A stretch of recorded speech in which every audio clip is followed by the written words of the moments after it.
மகளுக்கு சுகம் கிடைப்பதற்காக எங்கே வருவோம்? ஆண்டவர்கிட்ட வருவோம்னு சொல்லி ஓடி வராங்க. நல்ல வார்த்தை சொல்லி ஜெபம் பண்ணுதாங்க. எப்படி சொல்லி ஜெபம் பண்ணுதாங்கன்னு சொல்லி படிக்கும்போது, ஆண்டவரே, தாவீதின் குமாரனே, எனக்கு இறங்கும். ஆண்டவரே சொன்னதும் சரிதான், தாவீதின் குமாரன் சொன்னதும் சரிதான், எனக்கு இறங்கும் என்று சொன்னதும் சரிதான், எல்லாம் சரிதான். ஆனால் அந்த அம்மாவுடைய நோக்கம் என்னன்னு சொன்னால், ஆண்டவர் சுகமாக்கி மகளை சுகமாக்கிறணும். அது பிறகு நான் வாடிக்கை இஷ்டப்படி என்ன செஞ்சிருவேன், எங்கள் வழியில் ஓடிடுவேன் அப்படின்னு அந்த அம்மா நினச்சி ஒரு பிரச்சனைக்காக ஜெபம் பண்ண வராங்க.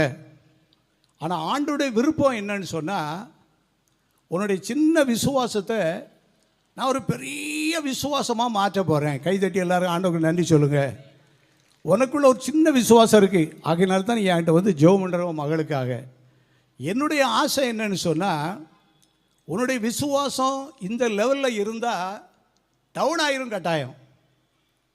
இன்றைக்கி அநேகருடைய வாழ்க்கையில் ஆண்டவரை தேடி வாரோம், சாசு பிடிச்சிருக்குன்னு வாரோம், வியாதி இருக்குன்னு வாரோம், எவ்வளோ நாளாக ஜெபம் பண்ணிட்டு இருக்க, ஒரு காரியம் நடக்க மாட்டேங்குது. நீங்களாவது ஜெபம் பண்ணுங்க. அங்கே ஜெபம் பண்ணிட்டு அவருக்கு வந்த ஜெபத்துக்கு பதில் இல்லை.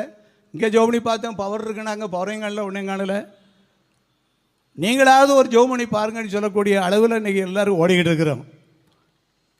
ஆண்டவருடைய விருப்பம் என்னன்னு சொன்னால், உன்னுடைய சின்ன விசுவாசத்தை நான் ஒரு பெரிய விசுவாசமாக மாற்றணும், உங்களுடைய விசுவாசத்தில் அநேகரை ஆசீர்வதிக்கப்படணும் அப்படின்னு சொல்லி தன்னிடத்தில் சுகம் வேண்டி கற்றுக்கொள்ள வந்த இந்த கானானிய ஸ்திரீக்கு ஆண்டவர் சில பயிற்சி கொடுக்கிறார். அல்லேலூயா.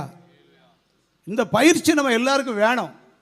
போன உடனே ஒரு ஆசீர்வாதம் வேணும், இந்த வழியாக வரணும், இந்த வழியாக ஓடிடணும். அது பிறகு இயேசுக்கு நமக்கு என்ன இருக்கக்கூடாது, சம்மந்தமே இருக்கக்கூடாதுன்னு ஓடிக்கிட்டு இருக்கோம். ஆண்டவர் எல்லாம் பிடிச்சி வச்சுருப்பார், ஏற்ற காலத்தை அப்படி கூட்டி உட்கார வச்சுருவார்.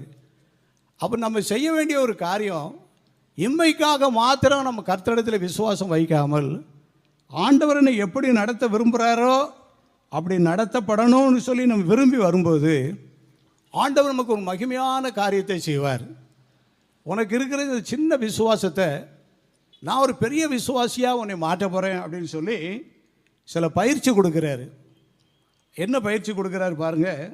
மத்தேயு 15வது அதிகாரம் 23வது வசனத்தில், அவளுக்கு பிரயுத்தரமாக ஒரு வார்த்தையை ஆண்டவர் என்ன செய்யலை, சொல்லலை. நம்ம அழகாக பாடுதோம், ஒரு வார்த்தை சொல்லும் கர்த்தாவே, எங்கள் வாழ்க்கையெல்லாம் செழிப்பாகுமே.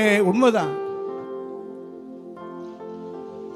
ஒரு வார்த்தை சொல்லும் கர்த்தாவே, எங்கள் வாழ்க்கையெல்லாம்